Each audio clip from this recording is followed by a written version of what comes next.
ya lo dijo la Corte entre el 2019 y el 2024.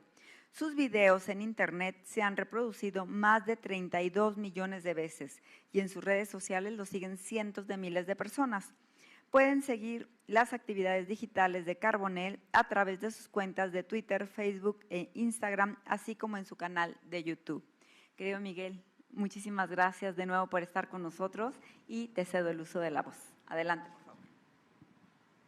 Muy buenas tardes a todas y a todos. Quiero que mis primeras palabras sean de agradecimiento a mi amiga la doctora Gabriela Rubalcaba por su hospitalidad, a la Escuela Judicial Electoral que ella encabeza y que todas y todos ustedes integran, también por recibirme nuevamente en sus aulas. Es para mí un privilegio estar aquí con todas y todos ustedes. Y por supuesto también saludar a las personas que nos siguen a través de las redes sociales, de internet, etcétera, de manera remota. Y en segundo lugar quiero agradecer a Gaby Rubalcaba porque el tema que eligió para la intervención del día de hoy es mi tema favorito. Es mi tema favorito. Yo realmente en todos estos años, pues en mi parte académica, hay dos cuestiones a las que le he dedicado más tiempo que a ninguna otras, que son, por supuesto, el estudio y el análisis y la comprensión, que pues todavía me falta mucho, como enseguida se darán cuenta, de la democracia constitucional por un lado, y en segundo lugar de uno de sus pilares fundamentales, de uno de sus signos más importantes, que también ahorita algo les diré al respecto, que son los derechos humanos. Porque a mí me parece que alguien que se dedica al estudio del constitucionalismo contemporáneo no puede prescindir de los dos conceptos, de qué es la democracia constitucional por un lado y de qué son, para qué sirven, cómo hacerlos más efectivos en relación a los derechos fundamentales o derechos humanos por otra parte. Lo que preparé para esta intervención es una cuestión, le decía yo a Gaby, de índole conceptual. Y espero en ello no resultar muy aburrido. Quiero plantear el concepto de democracia constitucional y luego, en la segunda parte de la intervención, haré referencia a las tensiones, a los dilemas, a qué es lo que encaja, lo que no encaja, lo que genera problemas en el modelo teórico de la democracia constitucional y pues ya ustedes, a partir de esa explicación, cada uno obviamente se formará su propio criterio respecto a esto, cómo se aplica en la complicada realidad mexicana de hoy en día. Y cuando digo hoy en día no estoy exagerando, quiero decir hoy, mañana, pasado mañana. Ese es un poquito el plan que traigo para ustedes. Y quizá empezaría señalando algo muy obvio, y es que y muy obvio aquí en la Escuela Judicial Electoral, cuando pensamos en lo que es la democracia y en cómo la democracia funciona, inmediatamente vienen a nuestra mente imágenes relacionadas con los partidos políticos, con las campañas electorales, con la publicidad que hacen los candidatos, con la jornada electoral, con el conteo de votos, con el trabajo que una vez electos hacen diputados y senadores, etcétera, etcétera. Y todo esto, en efecto, es lo que se debe entender por democracia. Si no existiera alguno de estos elementos, no podría hablarse de que en un país estamos viviendo un régimen democrático. No la hay si la existencia de partidos políticos está prohibida, si los candidatos no pueden hacer campañas electorales en las cuales se expresen con amplitud y libremente sobre todos los temas que afectan a la sociedad, si no se permite que los ciudadanos voten o si sus votos no son contados correctamente, si los representantes populares no pueden reunirse para discutir y aprobar las reformas que necesita un país o una región, etcétera, etcétera. Ahora bien, los regímenes democráticos contemporáneos suelen caracterizarse, y por eso le agradezco a la doctora Rubalcaba esta invitación, como democracias constitucionales. Y aquí el apellido es muy importante. Democracia sí, pero con constitución. Democracia sí, pero con un régimen ideológico construido desde hace poco más de 200 años en ambas orillas del Océano Atlántico, que son Estados Unidos y Francia, por supuesto, que llamamos constitucionalismo. El constitucionalismo es una ideología, es una manera de representar la realidad política y es lo que da sustento, primero filosófico, a la democracia constitucional y luego normativo. ¿Por qué señalo este doble origen de la democracia constitucional? Porque el constitucionalismo fue antes que nada pensado. ¿Pensado por quién? Por los grandes autores de la Ilustración. Nombres que ustedes conocen, que en esta misma aula se han mencionado en repetidas ocasiones. Locke, Montesquieu, Rousseau, un poco después Tocqueville, John Stuart Mill, el gran liberal inglés del siglo XIX, y toda la progenie que dejó para el siglo XX, los grandes pensadores del siglo XX, Isaiah Berlin, Ronald Dworkin. Y esto, digamos, proporciona el sustrato intelectual del constitucionalismo, y luego el constitucionalismo se va aterrizando, se va plasmando en normas. Entonces, primero un origen filosófico y luego un origen normativo. Obviamente en ese origen normativo podríamos remontarnos a la Carta Magna de Juan Sin Tierra de 1215, pero típicamente ya en una visión moderna, bueno, y no quiero decir nada de historia porque aquí está don Marco Antonio Pérez de los Reyes, que bueno, de historia sabe más que todos nosotros juntos, evidentemente, entonces no me atrevería yo a pasarme aquí de listo, ¿verdad?, con el tema histórico, pero ciertamente me atrevo a señalar la Declaración Francesa de 26 de agosto de 1789, con sus 17 artículos, fundamental en el origen europeo del constitucionalismo, y del otro lado, evidentemente, la Constitución norteamericana, la federal, que tenía antecedentes en las colonias, por supuesto la Constitución de Virginia, redactada por James Madison, pero la Constitución federal, redactada en Filadelfia, de 1787, con su Bill of Rights posterior, las llamadas enmiendas, que a partir de 1791 se van agregando y hasta la última de 1992, que es la 27ª enmienda. Y hoy en la mañana, para quienes me siguen iba a decir Twitter, pero creo que ya Twitter ya no existe, pero ya X o como se llame ahora, recordaba una famosa anécdota de Benjamin Franklin, porque los trabajos de la Convención Constituyente Norteamericana en Filadelfia fueron a puerta cerrada. ¿Por qué? No lo sé, había mucha tensión política, no se atrevían a hacerlo público, eran a puerta cerrada. Y Benjamin Franklin, que en ese entonces puse hoy en X, tenía ya 81 años, estaba muy mal de salud, tenía problemas graves en los riñones, ya le quedaba poco de vida. Pero bueno, participó en la redacción del texto constitucional norteamericano que sigue vigente. Y ya cuando terminaron su tarea en la última sesión, sale él a la calle, camina por Filadelfia y se le atraviesa una señora, puse el nombre en Twitter, no la recuerdo ahorita de memoria, pero ahí está el nombre de esta señora, y le dice, bueno, doctor Franklin, pues díganme qué hicieron ahí, al final qué fue, república o monarquía. Y Benjamin Franklin, que era un tipo que tenía un colmillo, no solamente era un intelectual, pero también un político, evidentemente, tenía un colmillo de este tamaño, le dijo, señora, lo que hicimos allá adentro es una república, siempre y cuando la puedan mantener. It's a republic if you can keep it, si la puedes mantener. ¿Por qué lo puse hoy? No sé, eso ya se lo dejo a ustedes.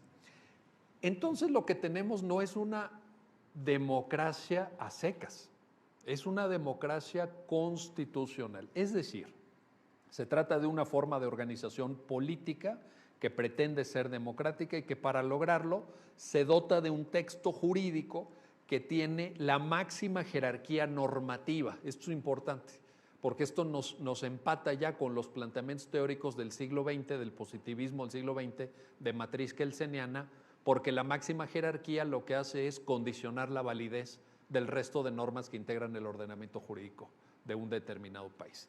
Y esto es, por supuesto, uno de los papeles más importantes que juega una constitución en cualquier democracia constitucional.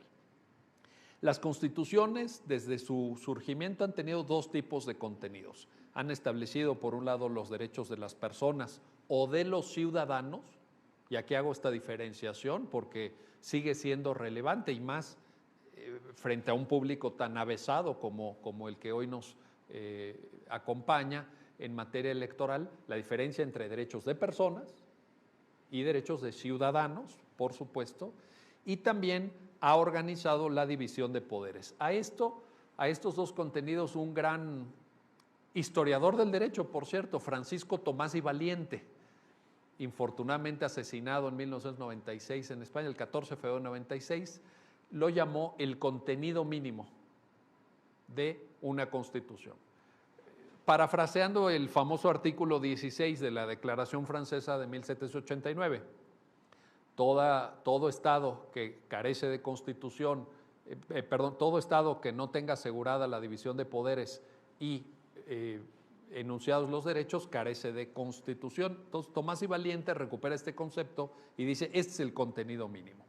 Lo que sucede es que con el paso del tiempo, los ordenamientos constitucionales han ido incorporando otros contenidos. Y hoy, si revisamos la Constitución, por supuesto la mexicana vigente, la de Ecuador, que es la famosa Constitución de Montecristi del 2008, la Constitución brasileña de 1988, la colombiana del 91, pues vemos que no solamente tienen división de poderes y enunciación o catálogo de los derechos, tienen muchas cosas más.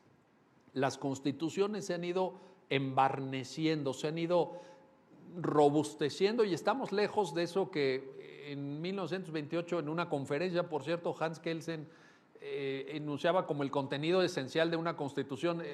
Kelsen decía, prácticamente una constitución debe ser un listado de fuentes del derecho, un listado de fuentes del derecho. Pues es mucho más hoy el modelo de democracia constitucional que tenemos, porque hay preceptos relativos a la economía, al régimen de responsabilidades de los servidores públicos, cuestiones, por supuesto, territoriales, etcétera, etcétera.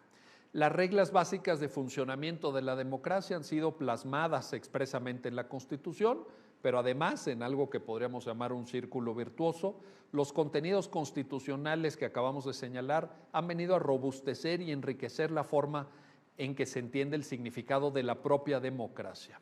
¿Por qué?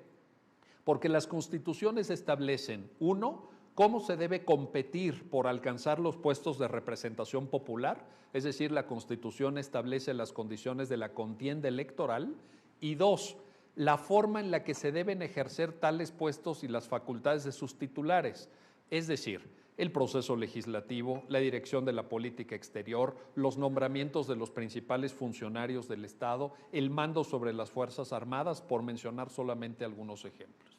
Y todo esto supone una dimensión formal de la democracia, vinculada con dos procesos de toma de decisiones que son absolutamente esenciales en todo régimen democrático. Uno, ¿quién gobierna? Y dos, ¿cómo gobierna? Por ejemplo, en ese nivel llamado formal o procedimental de la democracia constitucional, se establecen las cuestiones que determinan si un país tiene un régimen parlamentario o uno presidencial, si los legisladores son electos o reelectos cada 3 o cada 6 años, si el presidente puede o no reelegirse, el tiempo de duración de las campañas electorales, los requisitos para formar nuevos partidos políticos, etcétera, etcétera. Las reglas vinculadas con la división de poderes suelen ser una extensión de estas determinaciones. Por su parte, el establecimiento a nivel constitucional de un catálogo de derechos humanos añade una dimensión que ya no es formal, sino que es material al contenido de la democracia constitucional. ¿Por qué? Porque los derechos humanos nos dicen qué es aquello que los gobernantes no pueden hacer y qué es aquello que los gobernantes no pueden dejar de hacer. En una paráfrasis de una idea que ustedes conocen, ya han leído, que es de Luigi Ferrajoli, por cierto. Y esto no es un juego de palabras. Las constituciones establecen mandatos que obligan a las autoridades a abstenerse de realizar ciertas conductas y, por otra parte, establecen mandatos que las obligan a hacer ciertas cosas, tomar determinadas decisiones o alcanzar algunos objetivos. Por ejemplo, cuando una constitución determina que tenemos libertad de expresión, las autoridades se deben de abstener de censurar.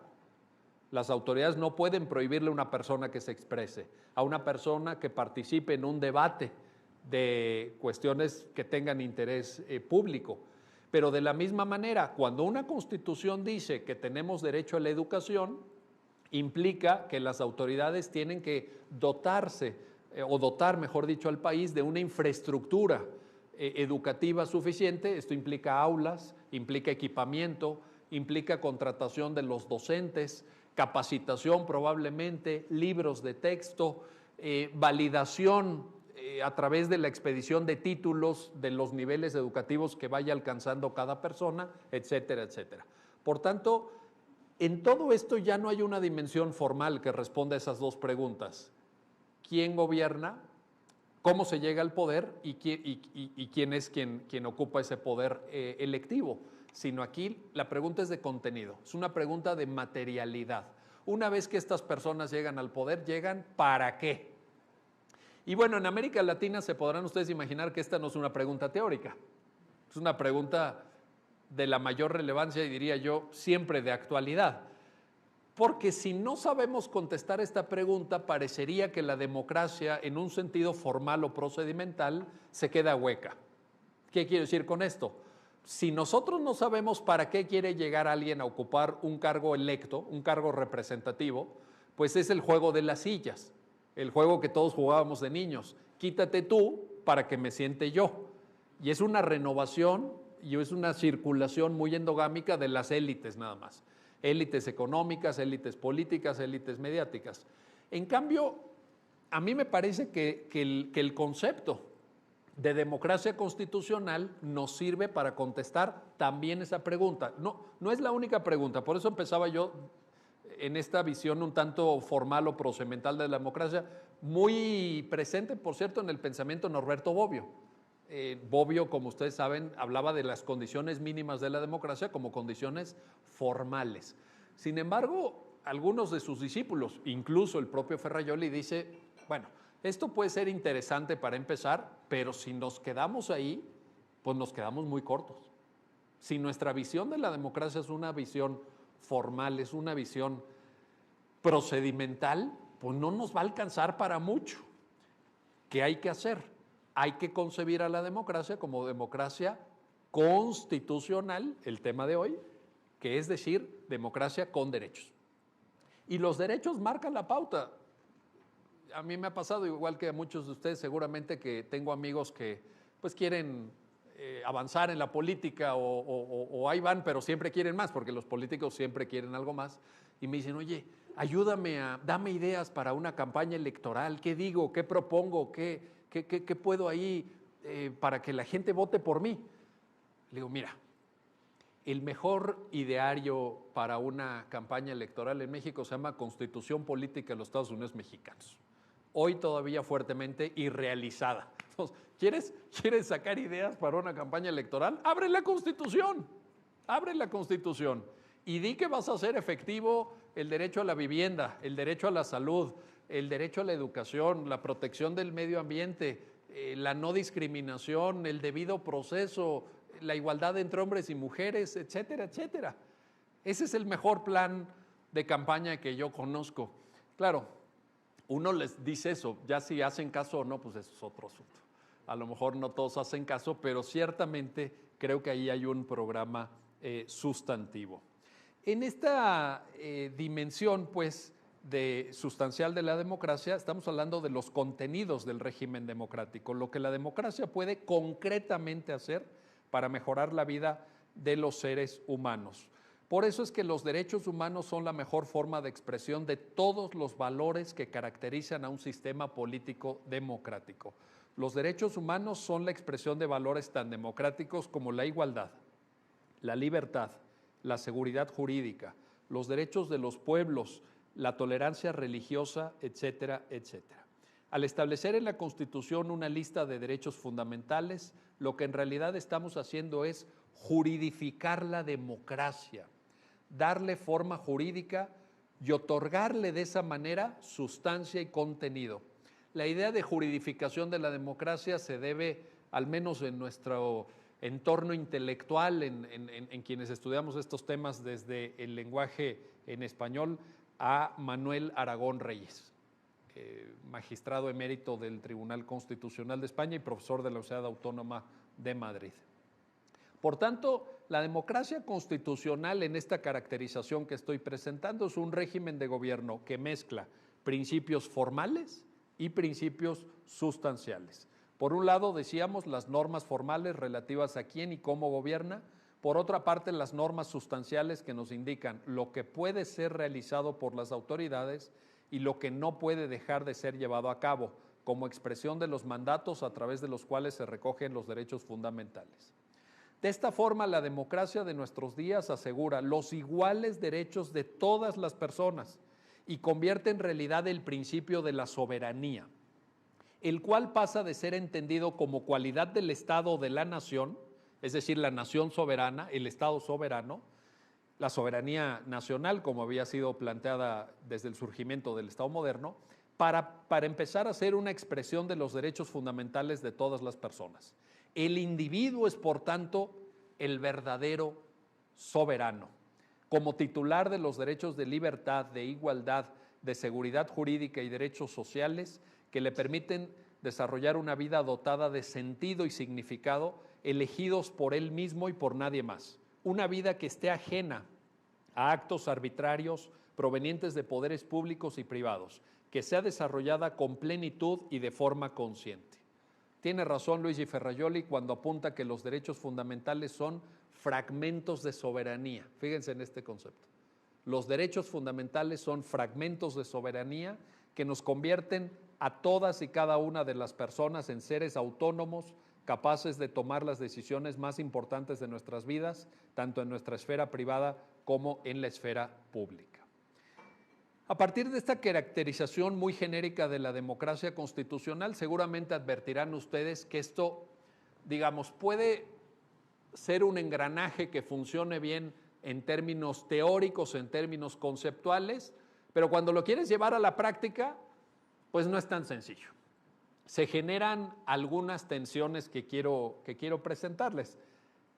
Algunas tensiones que yo llamaría de carácter estructural, conformativas del modelo de democracia constitucional, por dos principales razones. Uno, porque la democracia constitucional, por supuesto, establece, no podía ser de otra manera si de democracia hablamos, el gobierno de la mayoría. Es decir, quien tiene el mayor número de votos decide, evidentemente. Y esto es un rasgo profundamente democrático. Diría prácticamente que es uno de los principios que con mayor frecuencia se asocian a la democracia. La democracia implica el gobierno de la mayoría. Y de otro lado, en este primer punto, pues tenemos la enunciación de los derechos fundamentales o de derechos humanos, que si son tales, y en esto viene otra idea obviamente Ferrajoli, tienen que ser universales. Y ahí es donde viene la primera tensión. Oye, la mayoría decide porque obtuvo el mayor número de votos, pero nuestros derechos son universalmente asignados. ¿Cómo se conjuga eso? ¿Cómo funciona eso? Son derechos de todas y todos, pero quien decide es la mayoría. Y entonces, ¿por qué viene esa tensión? Porque la pregunta que sigue, ya se estarán ustedes imaginando esto, es, bueno, ¿qué límite tiene la decisión mayoritaria? Evidentemente la primera respuesta, ahorita la voy a matizar, pero digamos una primera respuesta es, la decisión mayoritaria lo que no puede hacer es quitarnos nuestros derechos. Nuestros derechos están más allá de las mayorías políticas coyunturales. Lo ha dicho Ronald Dworkin en Los derechos en serio, lo ha dicho Robert Alexy en la teoría de los derechos fundamentales. Los derechos humanos están más allá de la política y del mercado, dice Alexy, por ejemplo. Ni una lógica económica ni una lógica política nos puede privar a ningún ser humano de los derechos reconocidos en la Constitución. Pero ciertamente quiero poner de relieve y de manifiesto que allá hay un elemento de tensión, un elemento de choque. Régimen mayoritario versus asignación universal de derechos. No está fácil. Pero agrego una segunda tensión. Una segunda tensión en donde ya no lo haré yo, pero ustedes podrán imaginar cómo se proyecta esto a nuestra realidad política más inmediata. Y es esto: la garantía de los derechos, es decir, el mecanismo por el cual los derechos se van a tutelar y proteger, queda en manos de órganos jurisdiccionales. Marbury versus Madison, 1803. El Chief Justice John Marshall escribió en esa sentencia: es un terreno exclusivo de los jueces, de la potestad jurisdiccional, decidir qué es el derecho, cuál es el derecho aplicable. Lo decía en el contexto de la famosa afirmación que está en Marbury cuando señala Marshall que una ley que vaya en contra de la Constitución es nula. Y se hace la pregunta, ¿se acuerdan? En Marbury se hace la pregunta, bueno, ¿y quién va a ser quien determine que la ley va en contra de la Constitución? Dice Marshall, esa es una competencia de los jueces. Esa es una competencia de los jueces. ¿Qué es lo que sucede? Que evidentemente los jueces no tienen un origen y por tanto una legitimidad de origen basada en el voto. Y no pueden estar sujetos al criterio de mayoría en un modelo de democracia constitucional.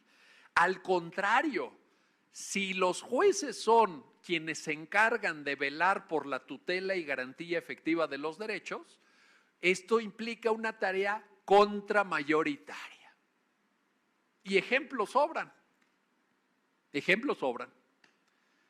Si en 1953 se hubiera hecho una encuesta en Estados Unidos a la mayor parte de la población y se le hubiera preguntado en ese momento a la gente, oiga, ¿usted está de acuerdo que las personas de color afroamericanos vayan a las mismas escuelas que las personas blancas? La mayoría hubiera dicho que no. Y una Suprema Corte, encabezada por el Chief Justice Earl Warren, dijo en 1953 en Brown versus Board of Education of Topeka, los niños de color van a las mismas escuelas que los niños blancos. Porque la Constitución es ciega frente al color de la piel, color blind.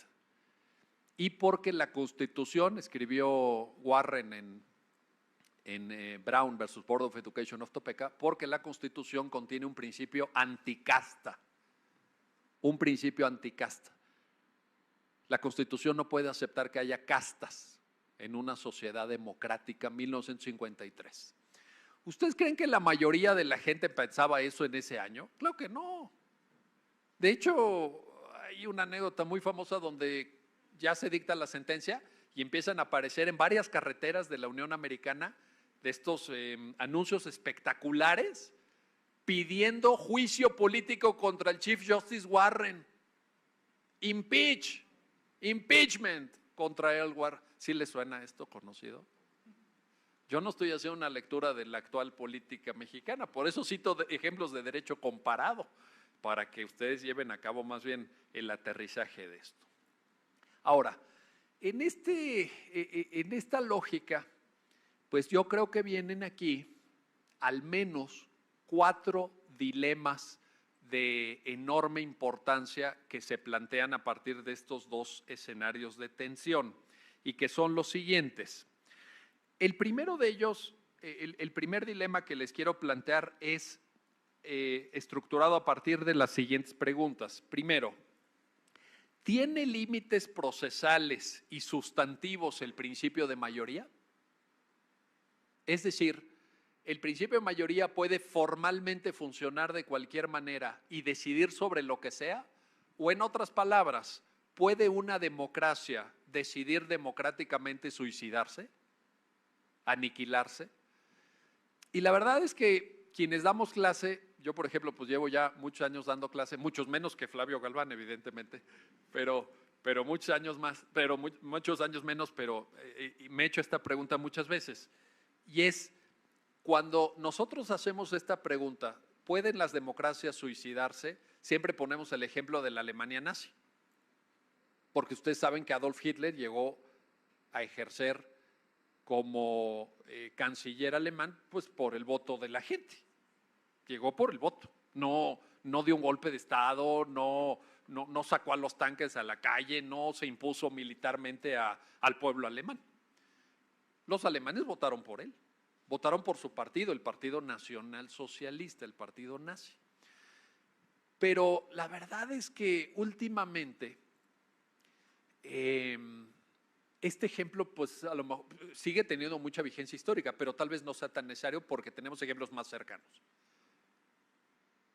Tenemos ejemplos en América Latina en las últimas 2, 3 décadas de pueblos que votan por partidos que tienen programas electorales en donde dicen voy a eliminar la democracia, voy a quitar la democracia o una parte de la democracia. Y lo hemos visto en repetidas ocasiones y también en Estados Unidos, ¿no? Yo creo que una opción como la de Donald Trump, pues es una opción que tiene un difícil encaje en la democracia constitucional. Es una opción donde la propia Suprema Corte de Estados Unidos les resulta muy incómoda, a pesar de que él la conformó y hoy tiene mayoría conservadora, digamos, pero genera grandes tensiones. Entonces, ¿cómo el principio de mayoría se inserta en la lógica que acabo de describir de la democracia constitucional para efectos de ir generando ciertos límites? ¿O no? O alguien puede decir no, porque también lo hemos escuchado. Alguien en una visión organicista de la democracia, pues sí, no, a ver, el pueblo ya decidió. Y si el pueblo decidió en favor mío, con ese apoyo popular yo puedo hacer lo que sea. El régimen, el principio de mayoría, no tendría límites. A mí me parece que esto plantea dilemas muy, muy importantes, pero que en alguna medida, por lo menos el pensamiento teórico constitucional más o menos reciente tiene herramientas para responder. Y para mí la principal herramienta que resuelve este primero de los 4 dilemas que les voy a plantear se llama rigidez constitucional. La rigidez constitucional, es decir, la diferencia que hay en 2 diferentes niveles. Uno, el poder constituyente, entendido como el sujeto político que crea la Constitución, redacta un texto constitucional y una vez redactado el texto constitucional desaparece. Entonces tenemos el poder constituyente y tenemos los poderes constituidos. Entonces los poderes constituidos son poderes que están siempre, en todo momento y en toda circunstancia sujetos a la Constitución. ¿Y cómo nos aseguramos de ello? Por la rigidez constitucional, porque dice el artículo 135 de nuestra Constitución política que para reformar la Constitución se tiene que seguir un procedimiento agravado, un procedimiento más difícil que el que se sigue para aprobar una norma de rango legislativo. Entonces sí hay una diferencia. Y aquí abro un paréntesis, y lo voy a hacer con el mayor de los respetos porque pues yo me formé en sus libros, etcétera, pero una parte de la doctrina constitucional mexicana le ha hecho un flaco servicio a la hora de explicar este punto al país. Porque ustedes han leído, igual que yo, en muchos libros clásicos de derecho constitucional, la expresión constituyente permanente. Perdónenme, eso no existe. No existe. Y además es sumamente regresivo y hasta peligroso hablar de constituyente permanente. Porque la idea de constituyente, de constituir un pueblo, de dibujar un régimen político, pues solo se puede dar en un momento, o en uno o en varios de la historia, pero no ponerlo en manos de representantes electos que tienen que ejercer cotidianamente el poder legislativo, como pueden ser quienes están hoy discutiendo en el Senado de la República, en esta hora tan crucial para el país. ¿Ellos son el poder constituyente permanente? Yo digo que no. Yo digo que ellos tienen un poder constituido, un poder constituido, y un poder constituido tiene límites. ¿Cuáles son esos límites? Esa también es una discusión interesante, que yo creo que la teoría constitucional contemporánea tiene elementos para contestar. Yo señalaría, desde mi punto de vista, un poder reformador de la Constitución tiene 3 límites prácticos. Obviamente hay límites de índole conceptual, etc., pero tiene 3 límites prácticos. 1, el poder reformador de la Constitución tiene un límite procedimental, es decir, tiene que cumplir con los requisitos del 135. En México son las 2/3 partes, es decir, el 0.66% del total de integrantes presentes en la sesión en que se vote de ambas cámaras del Congreso de la Unión y la mayoría de las legislaturas estatales con un voto de mayoría simple favorable a la propuesta de reforma constitucional. Primer límite. Segundo límite. Yo creo que el segundo límite para el poder reformador de la Constitución es el artículo 49, no el 39. No el 39, el 49. ¿Por qué? Porque el 49 dice que en México hay división de poderes. Y a mí me parece que sería imposible de defender que una Constitución te dé la facultad como poder reformador de la Constitución para terminar la división de poderes. ¿Cómo se justifica eso? Es la famosa paradoja que expresa este gran autor escandinavo Alf Ross en un libro que le publicó el Centro de Estudios Constitucionales de España. ¿Por qué democracia? ¿Por qué democracia? Y ahí Ross lo plantea, dice, bueno, es que si tú pretendes usar un mecanismo democrático para destruir un elemento tan esencial a la democracia como es la división de poderes, pues es una serpiente que se muerde la cola. Es una argumentación circular, es una falacia. Entonces, pues este sería el segundo límite. Y el tercer límite, desde mi punto de vista, al poder reformador de la Constitución, son los compromisos internacionales que ha suscrito el Estado mexicano. O sea, acuérdense que en el derecho internacional, dice el artículo 27 de la Convención de Viena sobre Derecho de los Tratados de 1969, no se pueden argumentar cuestiones de derecho interno, ni siquiera de índole constitucional, para dejar de cumplir tus obligaciones. Entonces, el orden jurídico internacional te vincula incluso a nivel de poder reformador de la Constitución. Y lo vimos muy claramente el año pasado con las 2 sentencias que la Corte Interamericana de Derechos Humanos dictó contra México. Sonpaxle, Tecpile y García Rodríguez y otro contra México. ¿Y qué le dijo la Corte Interamericana de Derechos Humanos en esas 2 sentencias? ¿Qué le dijo al Estado mexicano? Reforma tu Constitución. Tu Constitución no puede ir en contra de las obligaciones internacionales que en uso de tu soberanía internacional tú firmaste. Pues no hubieras firmado. Pero si ya firmaste, si ya asumiste un compromiso internacional, lo que no puedes hacer es esgrimir un argumento de derecho interno para desconocer esas obligaciones. Y además porque independientemente de que puedan haber ajustes y puedan haber, por supuesto, innovaciones al régimen político de un determinado país, acuérdense que la personalidad jurídica internacional de un Estado es permanente. Es permanente. Incluso si el Estado se cambia de nombre, ¿no? Venezuela se cambió de nombre con la Constitución de 1999, sí, pero es el mismo Estado. Sí, porque si no, imagínense, si la personalidad jurídica internacional de un Estado cesara, pues sería tan fácil como, oye, vamos a cambiarnos de nombre y ya no pagamos la deuda externa. Que a todo dar. Ya no, es que ya no somos nosotros, ve a cobrársela a los que estaban antes, ¿no? Nosotros ya somos otros diferentes. Pues claro que no. Internacionalmente, el Estado es el mismo. La personalidad jurídica del Estado permanece y por tanto, las obligaciones que el Estado en un momento dado suscribió deben estar incólumes, deben estar protegidas también frente al poder de reforma constitucional. Si esto no existiera, la diplomacia internacional y la comunidad de naciones se caen en un minuto. ¿Por qué? Pues porque evidentemente tú formas parte de una OEA, tú formas parte de una ONU en la confianza de que los países van a honrar la palabra que dieron en instrumentos internacionales. Si esa confianza no se tiene, ¿para qué sirve la ONU? ¿Para qué sirve la OEA? Si alguien puede decir, no, fíjate que aquí los diputados y los senadores se pusieron de acuerdo, reformar la Constitución y todo eso que yo firmé allá en Ginebra, todo eso que yo firmé allá en Nueva York, en la sede de la ONU, lo desconozco. Pues entonces el orden jurídico internacional no tiene razón de ser, no tiene ninguna posibilidad de permanencia. Entonces, ese es el primer dilema interesante, creo yo.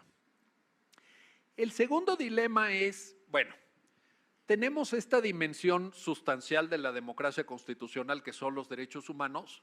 La pregunta es, ¿qué tan amplios deben ser estos catálogos de derechos humanos? Y aquí les voy a poner este dilema expresado en palabras de otro gran jurista que muchos de nosotros hemos leído y creo que en alguna medida nos ha formado y lo admiramos, Gustavo Zagrebelsky. ¿Se acuerdan ustedes de ese librito fantástico de Zagrebelsky? Tiene muchos libros Zagrebelsky, pero hay uno que quizá ha tenido mayor impacto en América Latina que ningún otro, se llama El Derecho Dúctil.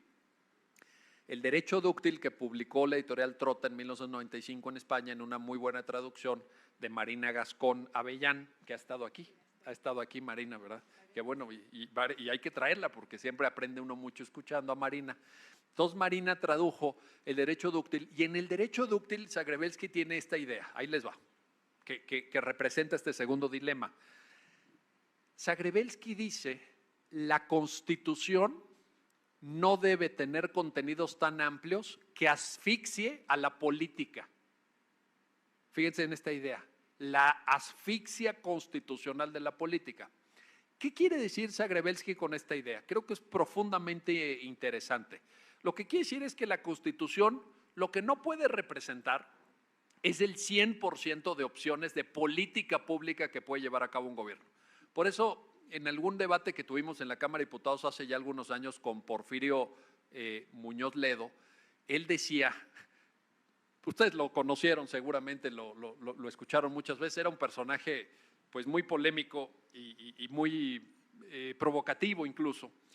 Y en ese debate en la Cámara de Diputados, él decía, es que la Constitución es de izquierda, la Constitución es de izquierda. Y yo le decía, mire, yo estoy de acuerdo, como lo explica Norberto Bobbio en este libro Derecha e Izquierda, que pues, la Constitución a lo mejor se identifica con ciertos valores de la izquierda. Pero nosotros no podemos decir que la Constitución es de izquierda porque el día que gane las elecciones un partido de derecha, pues va a tener la tentación de hacer a un lado un instrumento que regula sus facultades y competencias, pero con el cual no concuerda ideológicamente. Y además lo vamos a atrapar. Le vamos a decir al partido de derecha, usted que es un partido de derecha que fue a una campaña electoral ofreciendo un programa político de derecha, gana y está sujeto y vinculado a una constitución de izquierda. Pues imagínense qué relajo, eso va a ser un fraude monumental. Y Porfirio, bueno, insistía. Pero yo lo recuperaba por esta idea.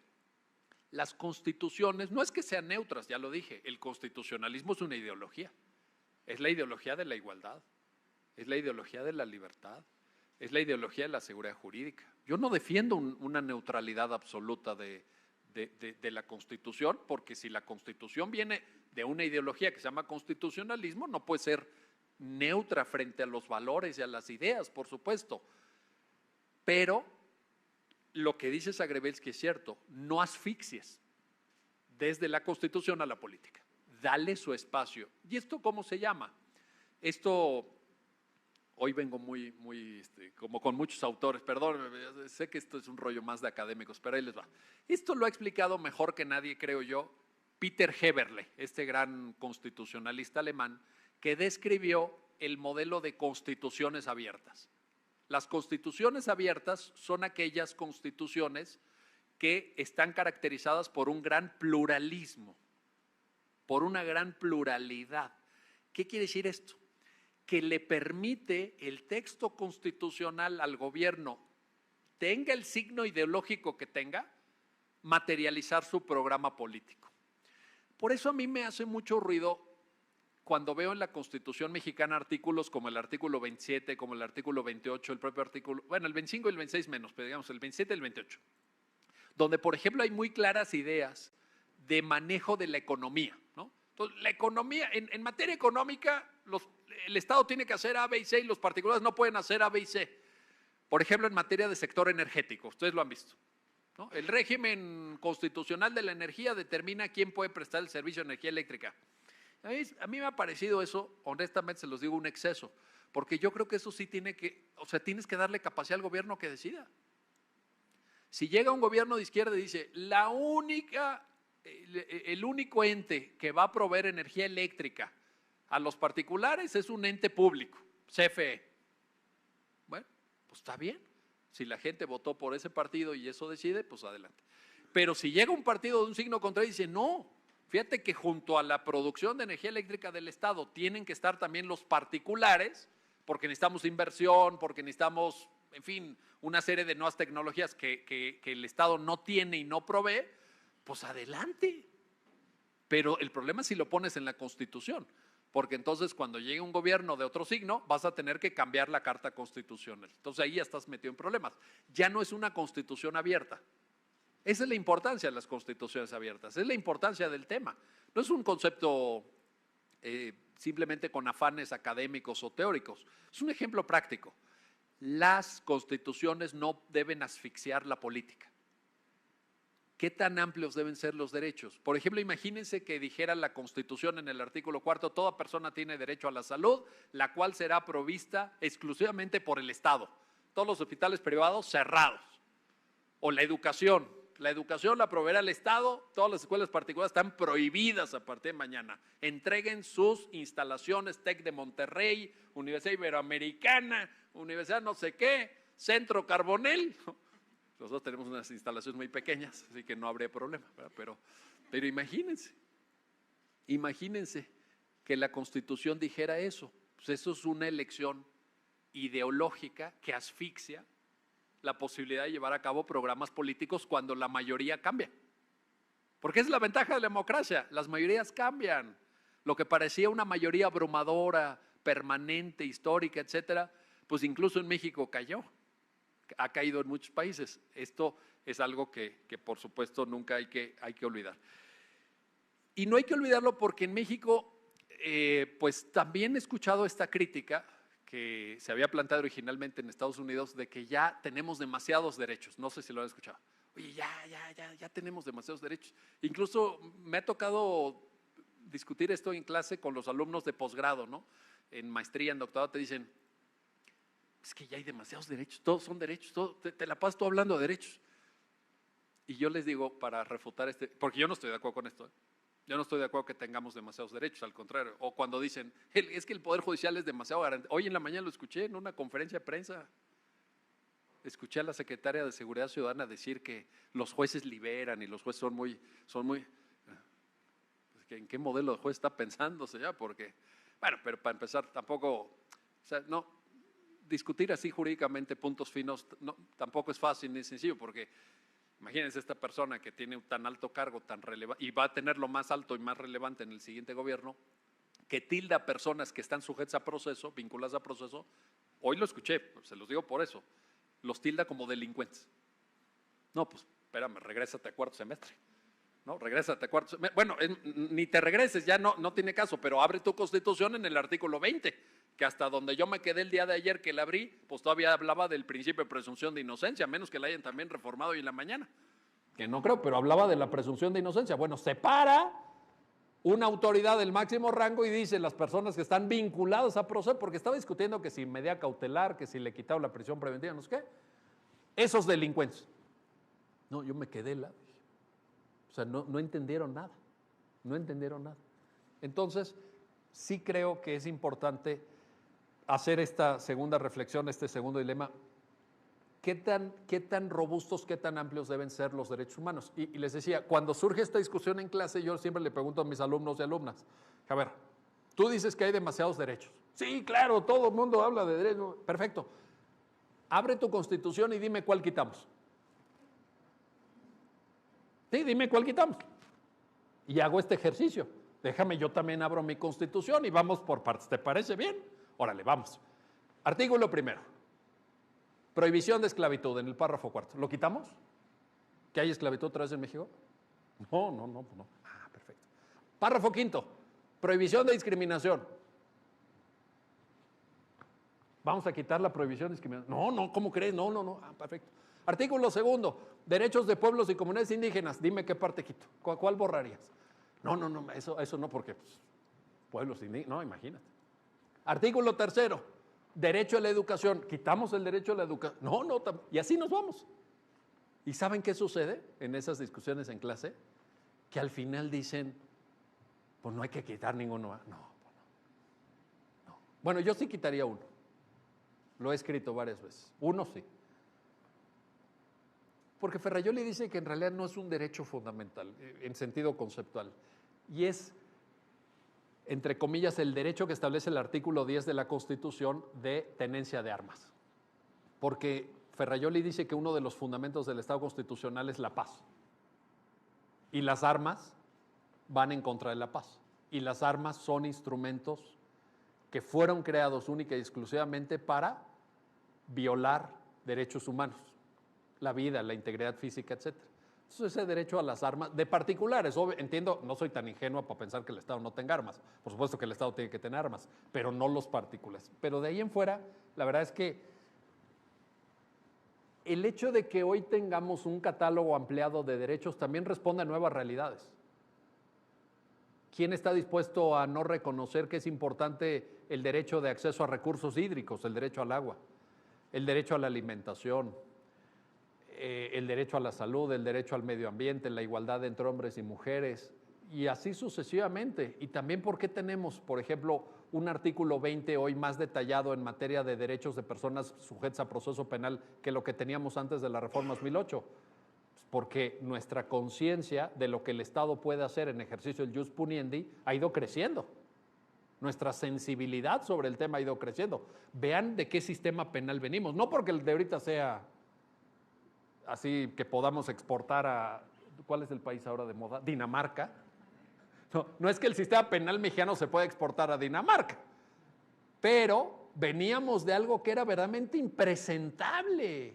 Era impresentable. En el sistema inquisitivo mixto, una persona estaba, lo voy a decir coloquialmente, frita desde la averiguación previa. Desde la averiguación previa. Los litigantes en materia penal ya ni se molestaban en hablar con la persona juzgadora. Todo lo arreglaban en el MP. Porque las tasas de condena, según datos del INEGI, en el inquisitivo mixto, era del 90%.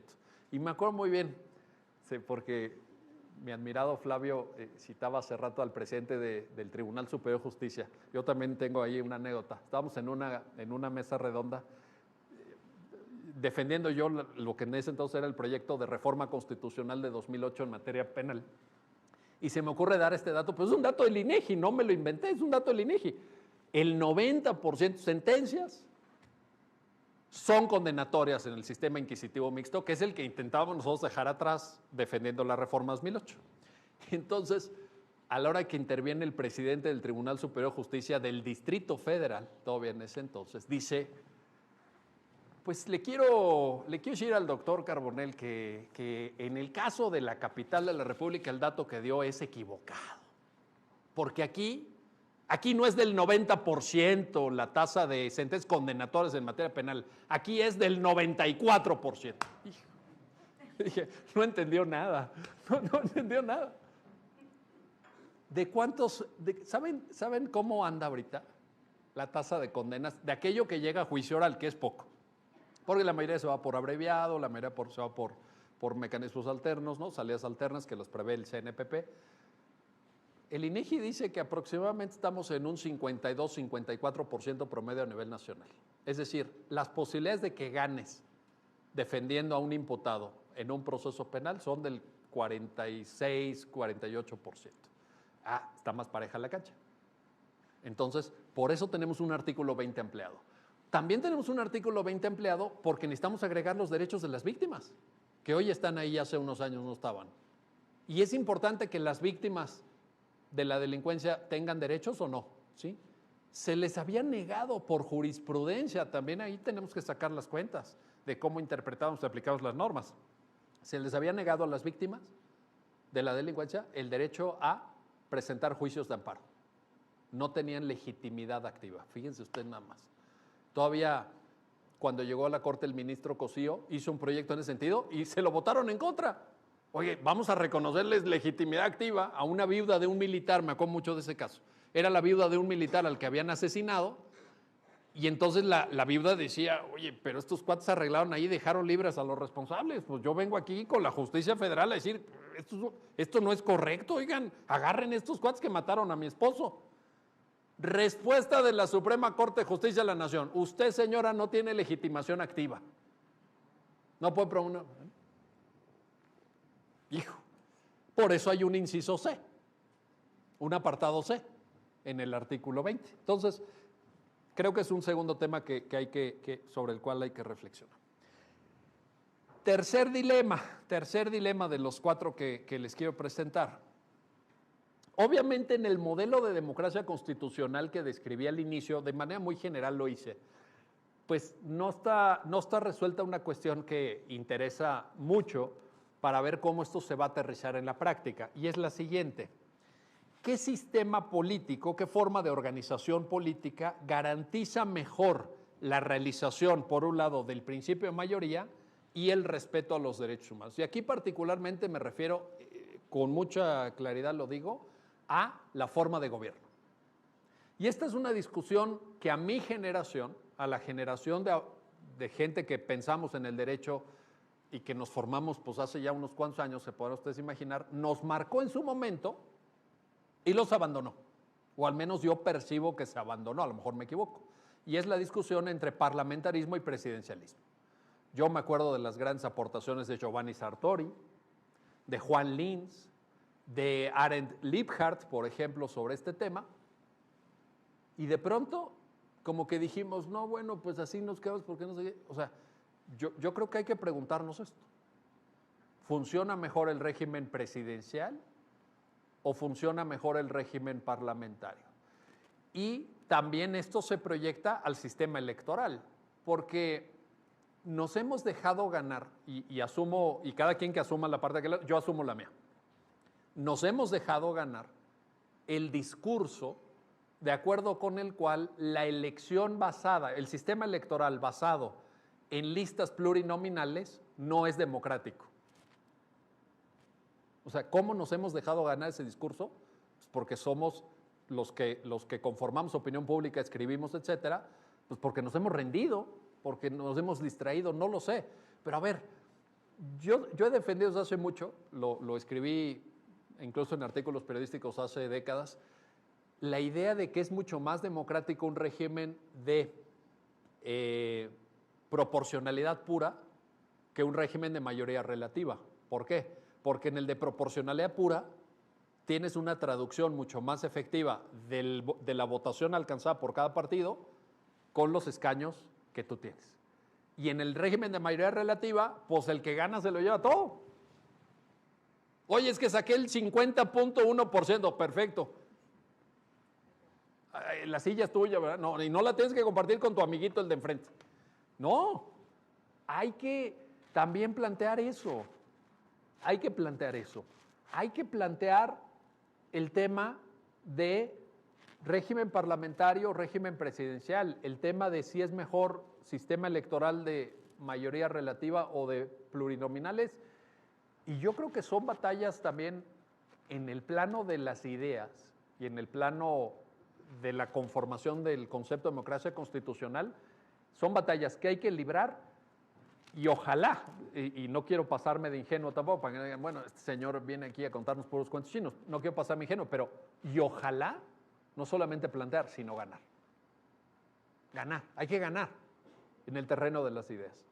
Y acuérdense lo que les decía al principio, ¿cómo surge el Estado constitucional? El Estado constitucional surge, antes que nada, en la mente de personas. Surgen las ideas. El derecho tiene que ser primero pensado. Si tú no piensas el derecho, no lo puedes aplicar bien. Por eso, a quienes nos dedicamos a cuestiones académicas nos resulta profundamente preocupante esta deriva antiintelectual que últimamente se observa en la opinión pública, ¿no? No, ustedes no opinen, ustedes se dedican a leer y a escribir libros, ustedes no opinen. Entonces, ¿quién va a opinar? ¿El que no estudia nada? ¿El que no sabe? Ya sé quién va a opinar, el que sacó 8 de promedio. Imagínense para dónde vamos. A mí me resulta profundamente preocupante. El derecho primero se piensa, el derecho primero se estudia, los conceptos se entienden, porque los conceptos son la base a partir de la cual hacemos ciencia jurídica. Y ya de ahí, pues tú dime. Entonces yo creo que hay que librar estas batallas. A mí me gustaría una discusión en México renovada sobre régimen, sobre sistema político, presidencial, y también hemos aprendido mucho de esa discusión de los años 90. Podemos regresar a ingeniería constitucional comparada de Sartori, podemos regresar al debate entre Sartori, Linz, etcétera. Podemos ver cómo ha funcionado, por cierto, también de enorme actualidad en estos días, el semiparlamentarismo francés, porque ahora viene la cohabitación en Francia entre el presidente Macron y el primer ministro, que ¿cómo se llama? Lo acaban de elegir hace un par de días, lo acaba de proponer Macron, y viene otra vez la cohabitación. ¿Es bueno eso o es malo? Jefe de Estado y jefe de gobierno, o un jefe de Estado donde lo tienes incrustado en el Poder Ejecutivo 6 años y es jefe de Estado y jefe de gobierno, y prácticamente, a menos que haya casi una guerra nuclear, no lo puedes correr. Que ese es el gran peligro del presidencialismo que denunciaba Juan Linz. ¿Qué pasa si te sale un presidente o una presidenta absolutamente pésimos?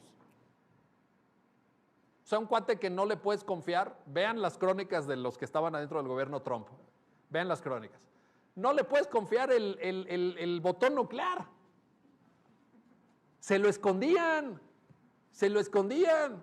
El botón nuclear, estaban muertos de miedo los militares de dejarle. Hay un portafolio.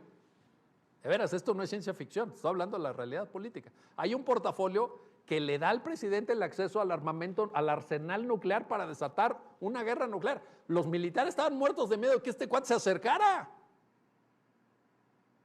¿Y qué pasa con el presidencialismo? ¿Lo puedes correr? Pues no. No, se te queda ahí. Y bueno, allá son 4 años, aquí son 6. Y 6 años es mucho en la vida política de un país, y más en los tiempos que nos ha tocado vivir. A lo mejor en el siglo XVIII era diferente, ¿no? Pero en la actualidad esto es muy, muy importante. Y de ahí el otro gran tema que les propongo. Bueno, ¿y qué sistema electoral refleja mejor el principio de mayoría y hace efectivos los derechos humanos? El sistema electoral donde el ganador por mayoría relativa se lleva todo, así sea que el 50.1%, o un sistema de representación proporcional donde la pluralidad que es característica de las sociedades contemporáneas se ve reflejada en el número de escaños que cada opción política tiene. Ah, pero dicen, si tú haces una proporcionalidad pura, te va a resultar muy difícil configurar mayorías parlamentarias estables. Claro, pero ¿cuál es la ventaja? Que vamos a tener que recuperar algo que en México lo estamos olvidando a gran velocidad, y es que la política en democracia requiere consensos. Y aquí hemos entrado en una lógica como le gusta mucho decir a mi querido amigo Lorenzo Córdoba, citando a Carl Schmitt, en una lógica de amigo-enemigo, donde parece que el partido mayoritario quiere eliminar a los demás, ¿no? Es que todos estos son corruptos, todos son nefastos, hay que eliminarlos del todo. Oye, ¿y qué harías tú gobernando solo? ¿Se imaginan eso? O sea, yo de veras es que sí me parece una falta de inteligencia y de desconocimiento de la historia impresionante. Oye, ¿qué harías tú gobernando solo? Suponte que vamos a correrlos a todos porque son corruptos. Oye, los corremos a todos. Ya no hay PRI, ya no hay PAN, ya no hay, pues bueno, PRD ya no va a haber, ¿no? Ya no hay nada, ¿no? Te quedas tú solo, tú y tus aliados solo. ¿Qué vas a hacer? ¿Qué no han leído estos cuates la historia política de México en los años 70? ¿Qué no han visto que hasta un partido mastodóntico como lo fue el PRI hegemónico, decía Giovanni Sartori, el PRI es el modelo de partido hegemónico pragmático? ¿Qué no recuerdan que en los años 70 el PRI le pagaba a los partidos de oposición para que lo criticaran? ¡A ruido! ¡Critícame, di algo! Por favor, denle un espacio a estos cuates ahí, que escriban en el periódico, aunque sea un periódico chiquito, ¿no? Porque seguro, no sé, en su momento habrá financiado prensa opositora, etcétera. No digo nombres porque ahora, pues, según ellos son muy independientes, pero seguro financiaron prensa opositora también. Entonces, creo que sí es importante pensar esto. Sistema político, sistema electoral y traducción de votos en escaños. Y obviamente lo que de ahí deriva. Y el último dilema de esta ecuación, que advertirán ustedes que es una ecuación compleja de la democracia constitucional, del modelo que les presenté al inicio, es esto que les decía. A ver, si tú tienes un mecanismo de garantía de los derechos asignados universalmente a todos, ya sea a todas las personas o a todos los ciudadanos, y ese ejercicio de tutela y garantía de los derechos descansa en órganos jurisdiccionales, ¿qué modelo de control de regularidad quieres? ¿Qué estás dispuesto a aceptar que haga el Poder Judicial? Porque de pronto, en la historia reciente de México, el Poder Judicial empieza a tomar decisiones que a lo mejor en otros tiempos hubieran resultado impensables, empieza a incidir también en política pública. Hay muchas decisiones de órganos del Poder Judicial federal, por ejemplo, que le dicen a través de amparos, a través de acciones de inconstitucionalidad al gobierno, hay que hacer o no puedes hacer esta política pública, ¿no? Yo me acuerdo mucho de una sentencia que la usaba yo mucho en clase, que dictó un juez de distrito muy valiente, muy arrojado, que en ese momento era titular del juzgado octavo de distrito en materia administrativa aquí en el primer circuito. Y le llegó un amparo en contra de las fotomultas. ¿Se acuerdan de las fotomultas?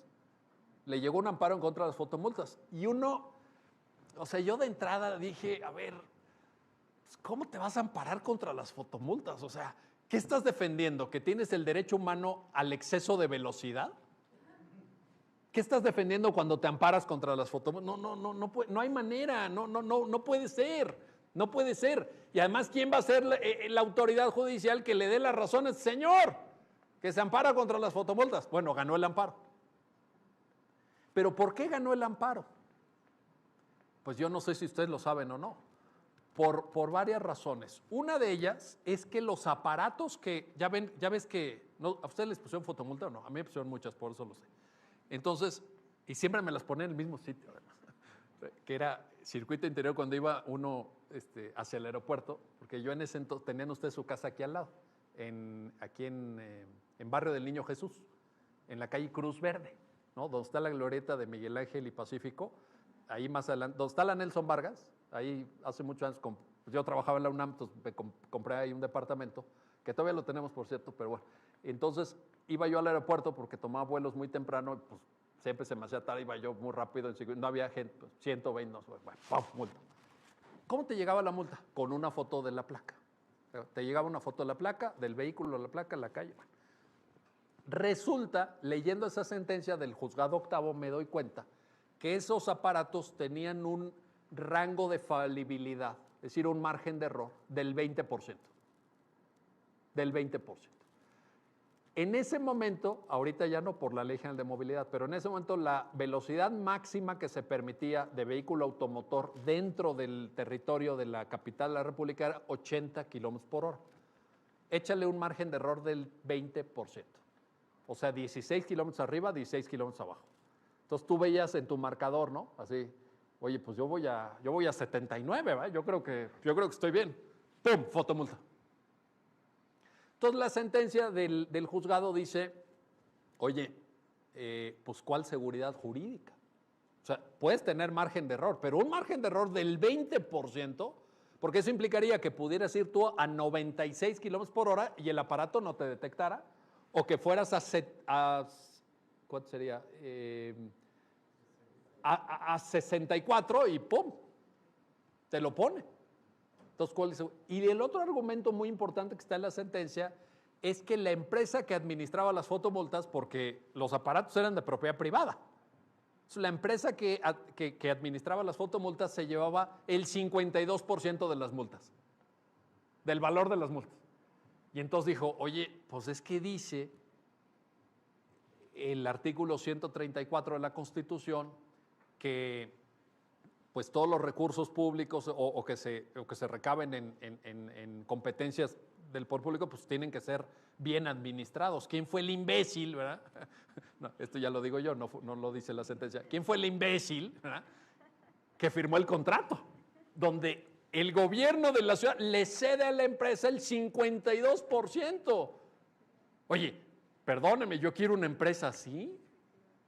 ¿Ustedes no quieren una empresa así? Bueno, ni Walmart en sus informes financieros, Walmart reporta un beneficio neto después de impuestos de un 8%, Costco un 12%. No, la empresa de las fotos 52%. Bueno, ¿va en contra de la Constitución o no? Sí. Pero incide en una política pública. Pregunta, ¿ese es el tipo de jurisdicción constitucional que queremos o no? ¿Queremos una jurisdicción constitucional que se atreva a dictar una suspensión de un procedimiento de reforma constitucional o no? No estoy hablando de temas teóricos, ustedes lo saben. O no, decimos, no, por favor, al poder reformar la Constitución ni lo molestes con tus amparos, ni lo molestes con tus medidas cautelares suspensionales. ¿Qué modelo de garantía queremos? ¿Qué modelo de garantía queremos? ¿Cómo conformar una esfera pública deliberativa que haga realidad los derechos humanos? Y en esto, a mí también, ayer justamente en esta red social X, como se llama ahora, se me ocurrió poner que cuando se pierde un sistema de garantías de los derechos, se pierde para todos. No se pierde nada más para quienes no están hoy en el poder, se pierde para todos.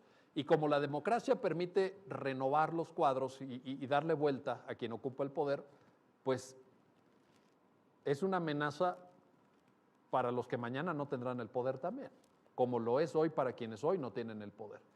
Y esto es lo que hay que reflexionar. ¿Cómo construimos un sistema de garantía de los derechos que los proteja universalmente? Y yo en esto sí, se los digo, algo he estudiado, me falta mucho por estudiar, pero algo he estudiado de cómo funciona el constitucionalismo comparado en otros países.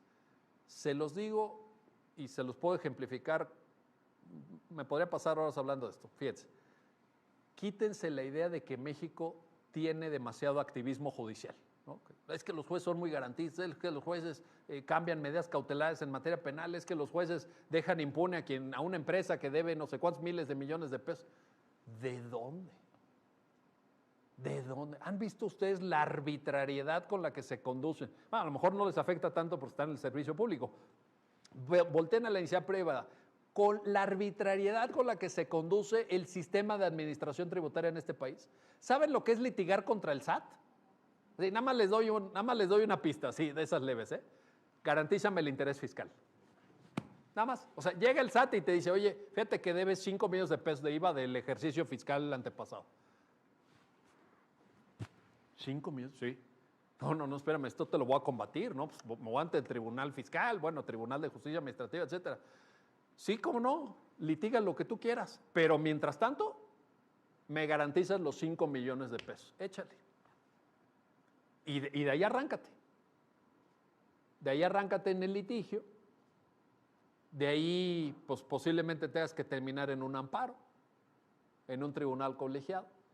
Ya la Suprema Corte dijo que en materia fiscal ya casi no se mete, se mete en revisión de actos, pero ya no de normas, etcétera. Entonces, la tienes cuesta arriba. ¿Cuál garantista? En materia penal también. Vean. ¿Cuál es el problema de la materia penal? Es que los jueces lo sueltan. Pues no, las fiscalías no integran bien las carpetas. Las denuncias no se presentan. Pues no hay que leer más que el ENVIPE del INEGI, la Encuesta Nacional de Victimización y Percepción de la Inseguridad. Es público. Yo les digo al contrario. Los jueces, incluidos los jueces en materia penal, son absolutamente duros en México. Es más, vean la discusión que llegó a la Corte por vía de contradicción de tesis en su momento, es una contradicción de tesis del 2016, creo que es la 56-2016, algo así, en donde se discuten los requisitos para dictar el auto de vinculación. Auto de vinculación, son así. O sea, aquí te pueden vincular a proceso por lo que sea. Entonces, yo creo que eso sí es algo que en México tenemos que pensar. ¿Qué modelo de garantía de los derechos universalmente atribuidos a todas las personas o a todos los ciudadanos necesitamos y queremos para hacer efectivo el modelo de democracia constitucional. Y yo creo que, por ejemplo, si me preguntan a mí, pues yo diría un modelo de garantía jurisdiccional mucho más activista. Ojo, y esto también ha sido una discusión que hemos tenido en México y en otros países, me ha tocado participar en muchos eventos sobre esto. De repente dice, oye, no, jueces activistas no porque son peligrosos. No. Depende cómo definas activismo. Yo defino activismo judicial como aquella persona juzgadora que decide emplear todos y cada uno de los recursos normativos que le da un ordenamiento para llegar a la solución. Todos. Y no que se queda con una lectura, como muchos años se ha quedado el Poder Judicial, con todo respeto lo digo, en México, con una lectura meramente legalista. Es que el código no lo permite. Bueno, vean la discusión ahorita. Vean la discusión sobre el control del proceso de reforma constitucional. El argumento es que el 61, fracción primera de la ley de amparo dice que es improcedente el juicio de amparo en tratándose de reformas constitucionales. Sí, de reformas constitucionales publicadas, no de procesos de reforma constitucional, porque si tú aceptas que el amparo es improcedente contra el proceso de reforma constitucional, de un plumazo borraste la diferencia entre poder constituyente y poder constituir, y poderes constituidos. Te volaste toda la diferencia, que fue lo que dije al inicio. Entonces, ¿qué hay que hacer con el 61, fracción primera? Hacer una interpretación constitucionalmente adecuada de ese dispositivo de la ley de amparo. Decir, ok, es improcedente el amparo contra la reforma ya publicada. Sí, pero no contra el procedimiento. Imagínate que en el procedimiento, voy a inventar ahorita, es un caso meramente teórico. Se aprueba una reforma con el voto de 85 senadores. Es un ejemplo teórico. Oye, ¿nadie puede ampararse frente a eso? O sea, ¿eso qué hacemos entonces con eso? No, lo dejamos ahí. Entonces, esa reforma constitucional no se puede integrar válidamente al texto de la Carta Magna. ¿Esto lo deben de controlar los jueces o no? Yo creo que sí. ¿Deben controlar los jueces políticas públicas? Yo creo que sí. Fíjense qué pasó con las vacunas en la pandemia. Imagínense que les hubiéramos dejado el puro criterio de la administración pública de cómo se iban a poner las vacunas. Yo creo que muchos de ustedes se preocuparon, los que tengan hijos pequeños se preocuparon cuando de repente el gobierno dijo, vamos a reabrir las escuelas, pero todavía no vamos a vacunar a los niños. O sea, manda a los niños a la escuela sin vacunar. Y si vives con tus abuelitos en casa, o uno mismo, ¿no? Porque uno dice, oye, pues yo tampoco tengo 18 años. O sea, nos puede pasar cualquiera de nosotros. ¿Cuántos miles de amparos hubo? ¿Y qué hizo el Poder Judicial? Pues reconoció incluso en el incidente suspensional que se tenían, porque corría peligro la vida, que administrar las vacunas a menores de edad, a niñas, niños y adolescentes. Entonces, ¿eso incide en la política pública del sector salud mexicano? Sí. ¿Es correcto? Absolutamente correcto. La otra es déjalos morir, porque sí murieron unos cuantos, ¿sí vieron el informe? 800,000 mexicanos que no debían de haber muerto en la pandemia, se murieron.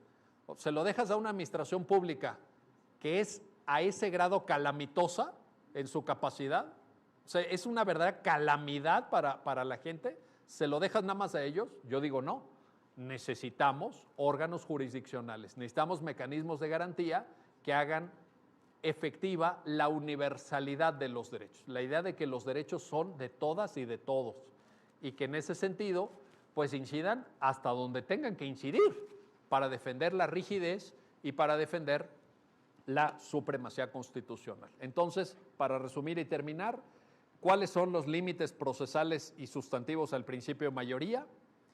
2, ¿qué tan amplios deben ser o no los catálogos de derechos para que la Constitución no asfixie a la política ordinaria de cada día?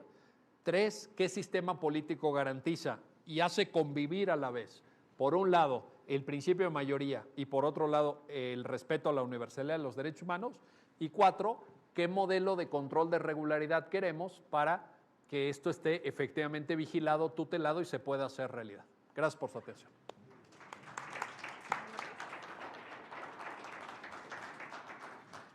Muchísimas gracias, querido Miguel, por esta excelente conferencia. Y bueno, vamos a abrir el periodo de preguntas y respuestas. Si alguien tiene una pregunta, acá tenemos una. Y luego allá. Bueno.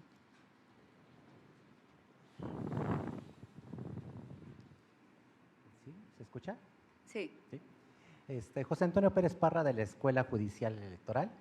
Serían dos inquietudes, doctor, sobre los organismos constitucionales autónomos, porque también, bueno, en esta serie de reformas, de discusiones, pues se está planteando, pues, cuál sería su papel. De hecho, pues hay las propuestas de que se incorporen a la administración pública, incluso unos de ellos. Y la otra sería, pues, las autoridades electorales y principalmente las jurisdiccionales. Pues nuestro sistema, por ejemplo, en lo que sería en el ámbito constitucional local, pues tenemos tribunales electorales autónomos, pero a nivel federal tenemos uno incorporado al Poder Judicial de la Federación. Pues, ¿cuál sería, a juicio de usted, pues, alguna alternativa? O también, si nos vemos al derecho comparado, de que pues también hay en algunos países la autoridad administrativa y la jurisdiccional pues están reunidos en un solo ente. ¿Cuál sería su perspectiva sobre estos dos aspectos? Muchas gracias. René. Hola, hola. Ya se escucha. Bueno, antes que nada, mucho gusto, doctor. Muchas gracias. Mi nombre es René Palacios, soy también integrante de la EGE. Hay algo que me llama la atención, porque si bien es cierto que nos plantea la idea de tensiones estructurales, dilemas, que hasta cierto punto parecería ser que es una suerte de esta idea que a veces entendemos que tenemos estructuras y flujos.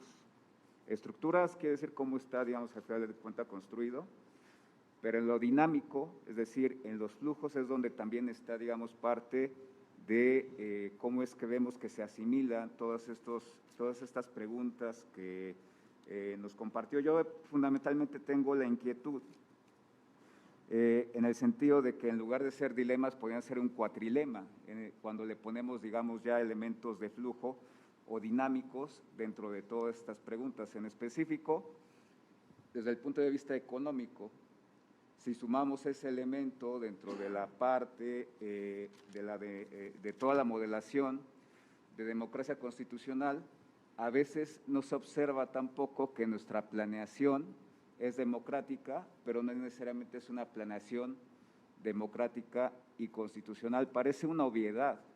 Sin embargo, en el sentido de la aplicación y en el sentido de cómo es que se está reinterpretando la integración de la planeación, también es importante, sobre todo porque si también la planeación es deliberativa, pues tendríamos que integrar dentro de la planeación nacional no solamente la función del Ejecutivo, ¿no?, sino también podríamos integrar la función del Legislativo y máxime también la función del Judicial. Y a veces no se integra como tal a estos elementos del Estado.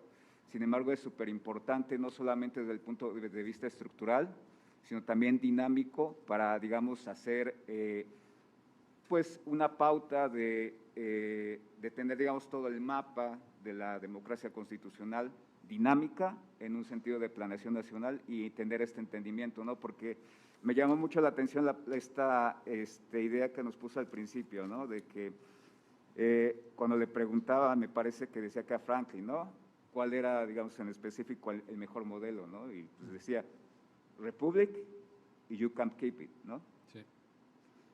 Ese fue un ex ante, ¿no? Fue antes de, ahorita en el ex post parecería ser, if you can't keep it, Republic.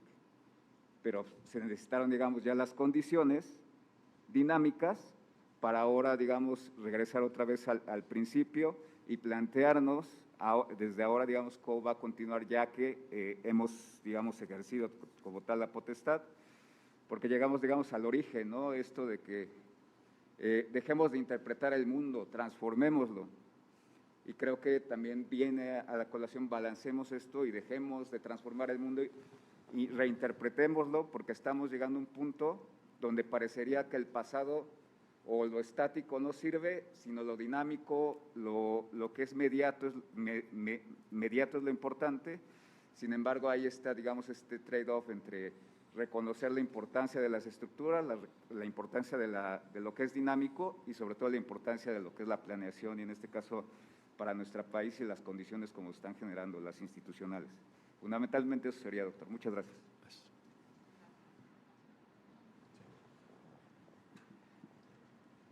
Muchas gracias, José Antonio y René, por sus preguntas que yo creo que son absolutamente fundamentales para esta discusión que les planteaba. Efectivamente, José Antonio, al inicio, cuando el Estado constitucional fue pensado, Locke, Montesquieu fundamentalmente, el segundo ensayo sobre el gobierno civil y el espíritu de las leyes, respectivamente, pues sí se pensaba en una división de poderes triádica, ejecutivo, legislativo y judicial. Sin embargo, el Estado del siglo XX se echó encima una serie de tareas administrativas que en su momento lo hicieron crecer enormemente. Vean las burocracias del siglo XX frente a las burocracias del siglo XVIII, no tenían nada que ver. Nunca se lo hubiera imaginado Montesquieu, evidentemente. Y de repente esto dejó de funcionar porque las economías pues también empezaron a integrarse. Entonces yo siempre pongo el ejemplo del Banco de México. Oye, ¿por qué el Banco de México tiene que ser autónomo? Pues porque tienes una economía abierta. Si tú tenías una economía cerrada, pues no pasaba nada, no tenías intercambios internacionales o los mínimos posibles. No pasaba nada cuando, como todos lo vimos, en periodo electoral, los gobiernos que tenían el dominio de la maquinita que hace los billetes, prendían la maquinita a toda velocidad. Préndete la maquinita de los billetes. Y a lo mejor eso generaba inflación. Bueno, pues ¿qué pasa? Vas al súper y todo está bien caro. Sí, pero tienes más billetes en la bolsa. ¿Por qué? Porque echaban a andar la maquinita. Si tu economía es cerrada, no tienes bronca. Si tu economía es abierta, échale. Porque no solamente generas inflación, generas otra cosa, devaluación. ¿Cuánto nos ha costado la devaluación en México? Yo pienso, por ejemplo, ahora, para traer un ejemplo a colación muy cotidiano, no voy a hacer comentarios políticos, obviamente, pues si no, Gaby ya no me vuelve a invitar, pero ahí les va. Yo nada más quisiera que alguien me dijera cuánto nos está costando en pesos y centavos a quienes pagamos impuestos el debate sobre la reforma judicial. Porque nada más les digo que este año, 2024, la moneda que más se ha depreciado en el mundo frente al dólar es el peso mexicano. Está mejor el peso argentino, que ya, o sea, imagínense a ese nivel. Está más fuerte el peso argentino que el peso mexicano. Pero con un problema, que es que nosotros importamos mucho. Importamos mucho combustible. Y sobre todo, y esto es algo que de veras algún día hay que pensarlo, y es algo que a lo mejor no nos gusta, pero alguien tiene que decirlo. Importamos la mitad de los alimentos que se consumen en este país. Son importados. La mitad de los... Entonces, cuando tú te peleas con el embajador norteamericano, tienes que tener mucho cuidado. ¿Hasta dónde te peleas? O sea, tú te puedes pelear tantito, ¿no? Y decirte ahí tus costos, pero no te puedes pelear de verdad. Porque si el embajador norteamericano el día de mañana cierra la frontera, nos quedamos sin la mitad de los alimentos. Y ahí sí se arma, no, o sea, olvídense. La mitad de los alimentos son importados. Entonces, ¿necesitas un Banco de México autónomo? Sí. ¿Por qué el INEGI tiene que ser autónomo?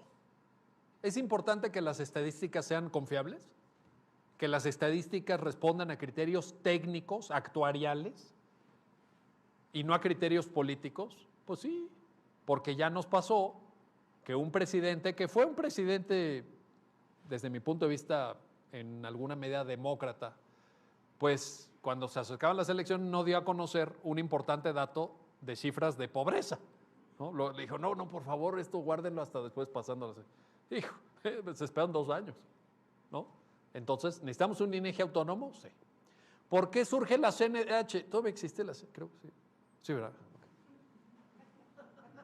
Sí, ¿verdad? Okay. No, por eso yo prefiero preguntar porque entonces están más actualizados. Bueno, entonces, ¿por qué surge la CNDH en su momento?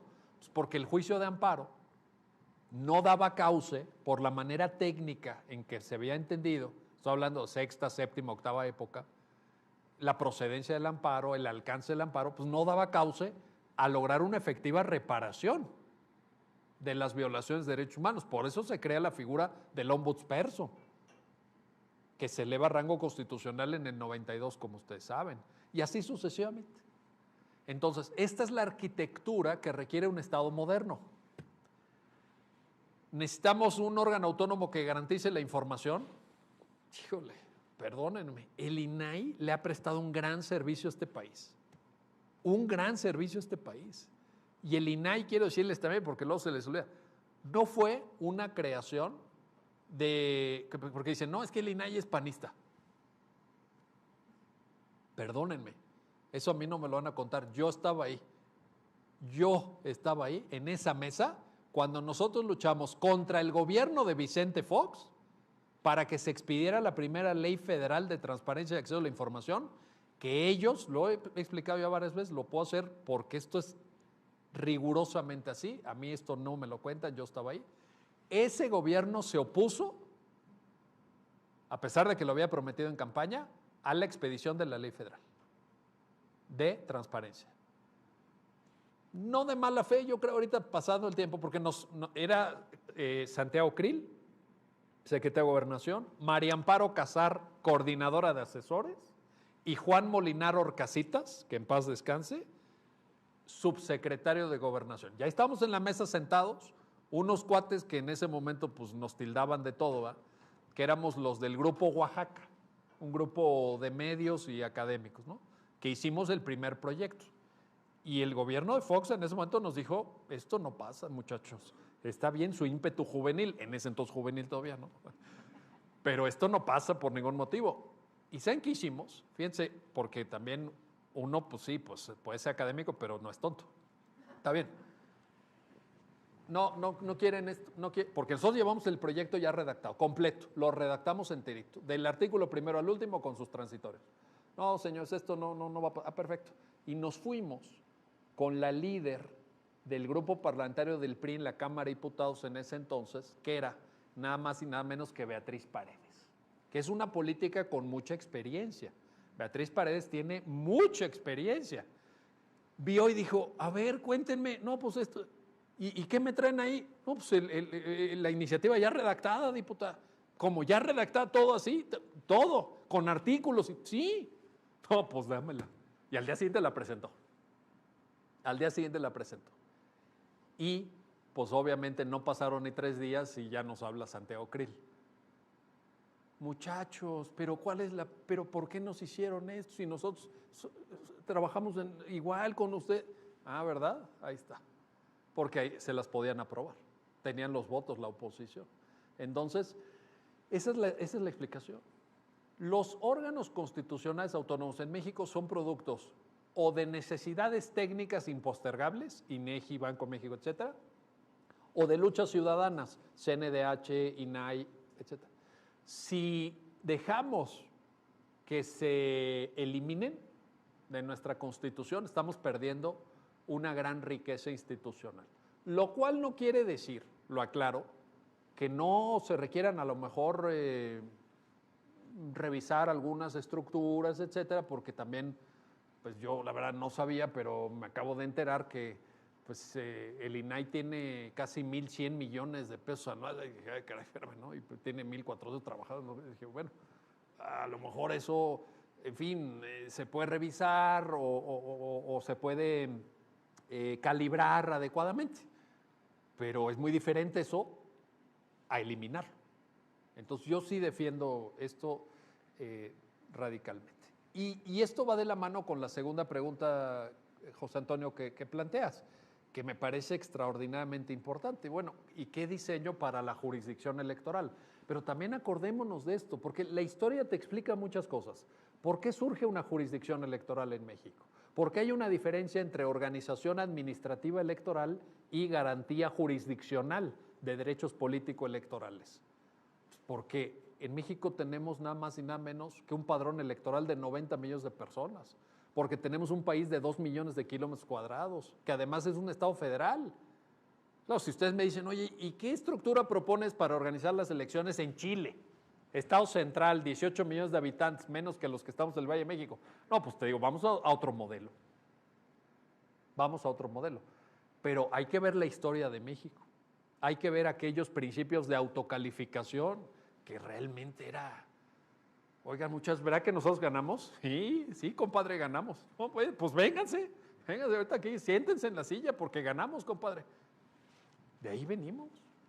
Entonces yo sí creo que hay que fortalecer la institucionalidad. Si ustedes me preguntan, ¿México es un país en general de instituciones fuertes? No. ¿Ustedes creen la Fiscalía General de la República qué tan fuerte es? Pues no sé, con el 98% de impunidad, ustedes díganme. El otro día en clase les ponía un ejemplo a los alumnos. Fíjense, dice el INEGI, el 56% de la economía mexicana es economía informal.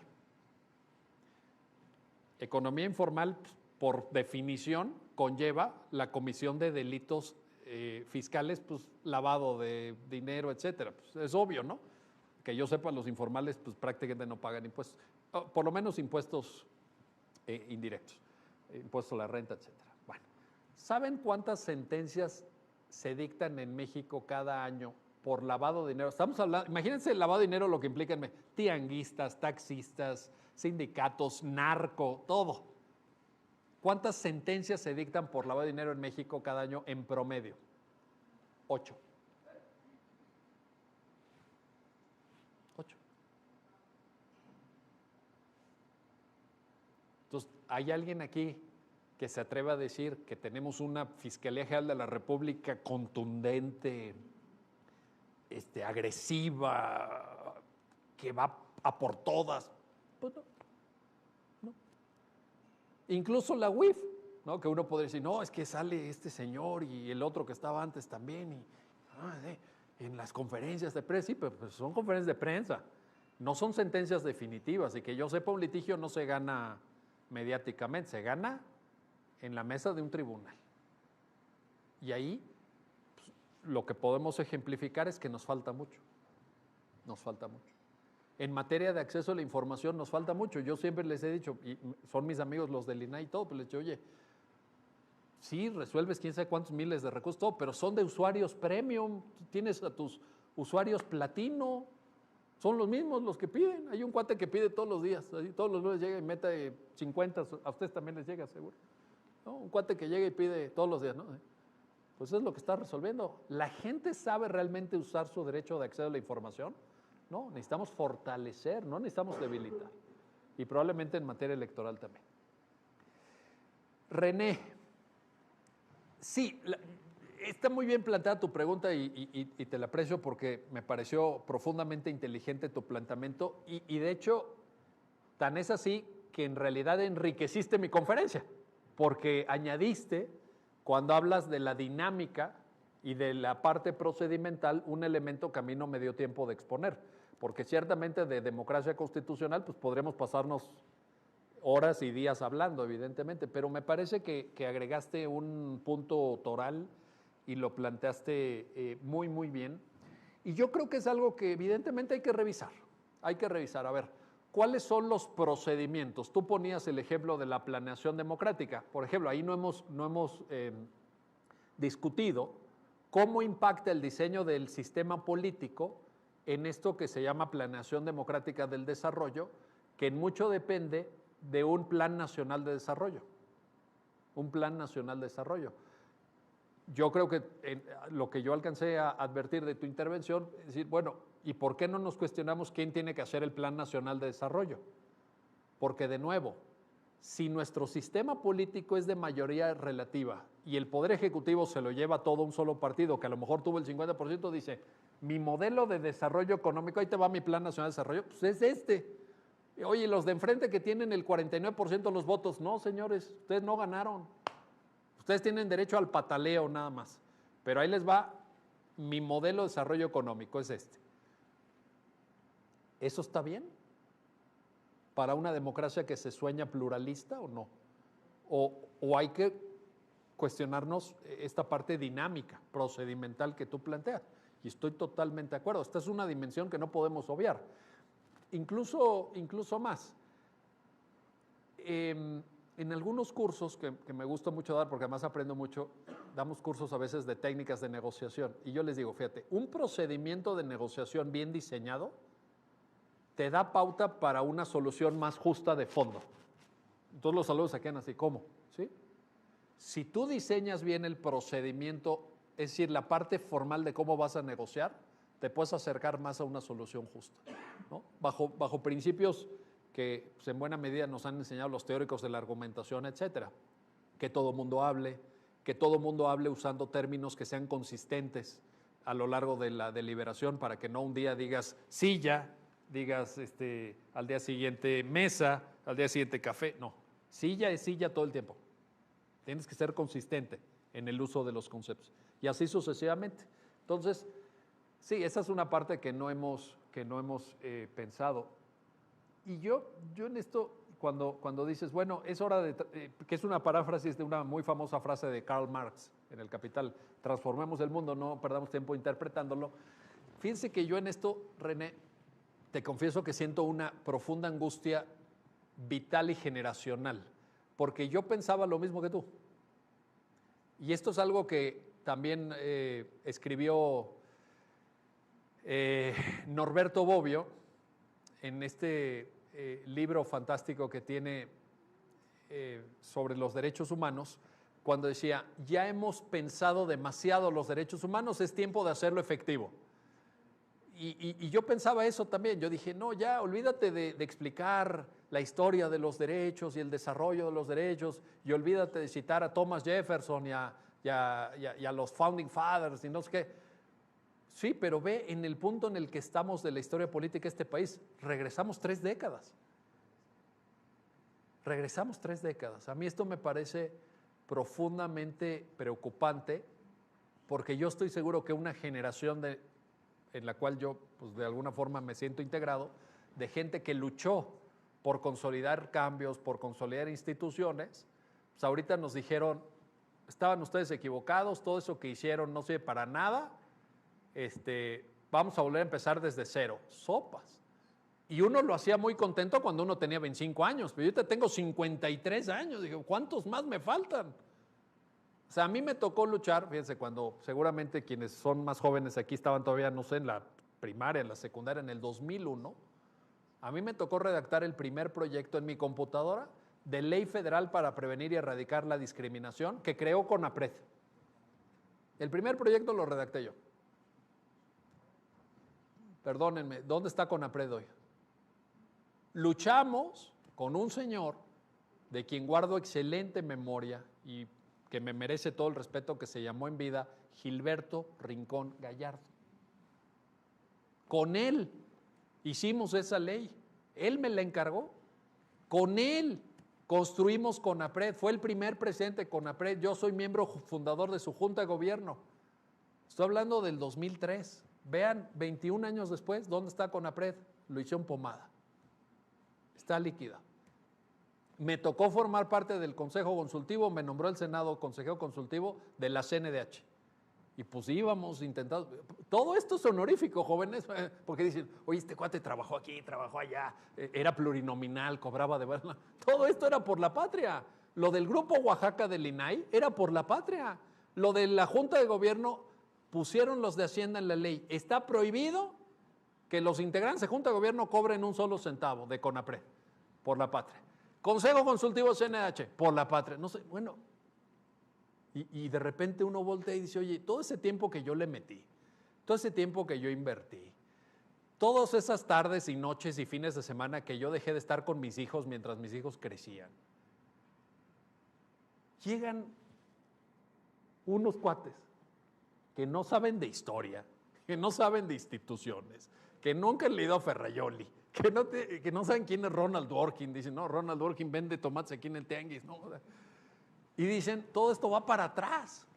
Entonces yo sí, aquí René, perdóname, pero cuando tú dices, transformemos el mundo, ya no sabemos, pues sí, yo te digo, pues eso es lo que mi generación quiso.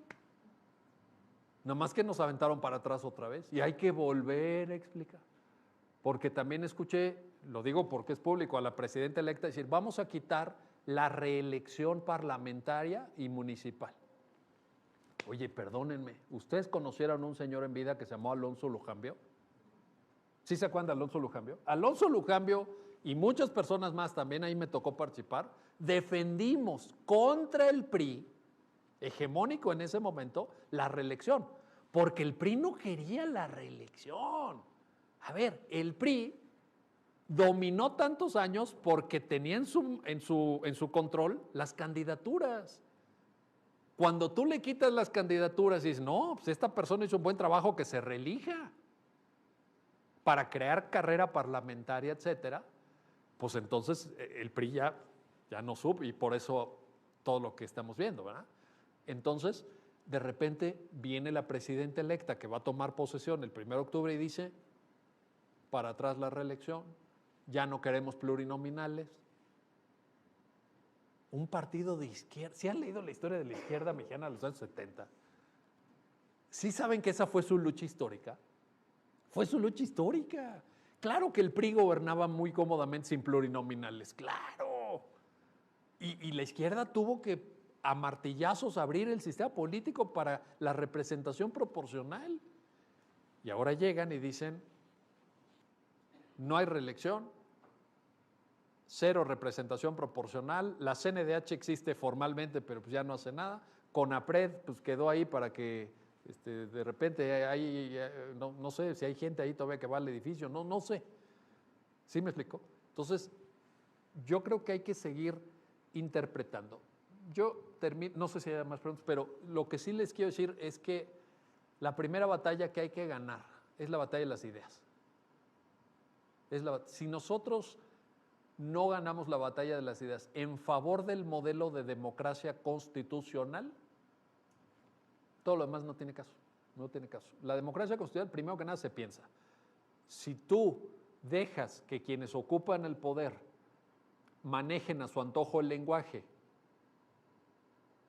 por ejemplo, a mí me llama mucho la atención, esto ha sido muy estudiado, cuando alguien utiliza la palabra en repetidas ocasiones, la palabra pueblo, es que el pueblo decide, es que el pueblo dijo, es que el pueblo quiere, es que el pueblo ya está cansado. Cansado. ¿Le hiciste un examen físico? ¿Le preguntaste? Etcétera. Dice, no, bueno, en realidad no lo sabemos bien a bien, pero vamos a basarnos en el resultado electoral. Perfecto.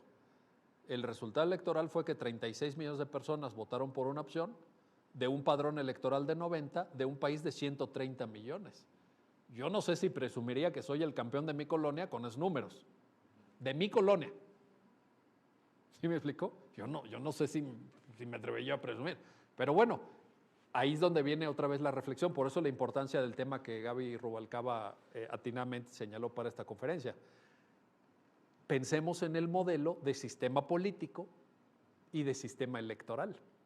Porque a lo mejor con un sistema electoral proporcional puro, esos 36 millones tendrían el poder y el alcance y la voz, pues que el porcentaje amerita, pero no tanto como para avasallar de esta manera y sofocar el pluralismo. México es venturosamente plural, qué bueno. Yo creo, ¿alguien está en contra de eso? Estoy totalmente a favor. Más, nos hace falta más pluralismo. El otro día en una reunión privada con algunos amigos de estos que son como muy influyentes, no influencers, influyentes, les decía, se están tardando para hacer un nuevo partido político. Busquen las opciones, vean qué dice la ley, etcétera, y sobre todo, busquen candidatos que inspiren. Porque también se dejaron derrotar en el orden de las ideas y en el orden de las candidaturas. Entonces, busquen ya ahorita, debe haberlo por ahí algún Barack Obama, algún Emmanuel Macron. Les dije también, pero esa parte no la entendieron mucho, un Charles de Gaulle, porque ya les queda lejos, ¿no? Ya les queda más lejos. Entonces, como vi que no reaccionaban, les dije, bueno, pues un Justin Trudeau, ¿no? Un Angela Merkel, vaya. Busquen una Angela, no quisieran que una Angela Merkel, híjole.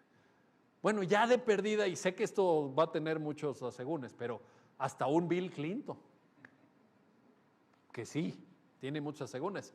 Pero yo siempre digo, fíjense, porque luego la historia pasa muy rápido, no me extiendo más. nada más oigan esto. Bill Clinton dejó un superávit al final de su gobierno, al gobierno de George Bush, hijo, le dejó un superávit de $400 mil millones en caja, así, en líquido, ¿no? Así, oye, amiguito, ahí te dejo la llave del changarro, ¿va? Ahí en la caja hay $400 mil millones para que hagas lo que tú consideres y apliques la política pública que tú quieras. 400 mil millones. Bueno, díganme qué gobierno mexicano ha dejado algo, ¿no? Algo, en caja, ¿no? Así, ¿no? Así, ¿no? Ya no hay, creo que ya no hay ni Fonden, creo que ya no hay ni, bueno, los fideicomisos, ¿no? Así, vengan para acá, ¿no? Porque no van a dejar nada. Entonces, claro, ventaja, escudo protector, que en Estados Unidos no lo tienen, Banco de México. ¿Por qué? Reservas en dólares. 212 mil millones de dólares. Esa es la protección del peso mexicano. Si no, el peso mexicano estaría en 28. Estaría en 28 el peso mexicano. Entonces, ahí es donde realmente pensar este modelo, no nada más usarlo para transformar la realidad, pensar el modelo tiene enormes significados y enormes desafíos como los que les planteé en la conferencia. Gracias. Bueno, agradecemos al doctor Miguel Carbonell su excelente conferencia y me va a permitir entregarte una constancia por la conferencia. Ay, ya la tiré. Discúlpame. ¿Aquí está? No se quiere quedar. Aquí está. Constancia, la Escuela Judicial Electoral del Tribunal Electoral del Poder Judicial de la Federación otorga la presente a Miguel Carbonell Sánchez por su participación en ¿Qué es la democracia constitucional? Sistemas de vínculos y contrapesos. Firma su servidora, Ciudad de México, a 10 de septiembre de 2024. Muchas felicidades. Gracias. Muchas gracias.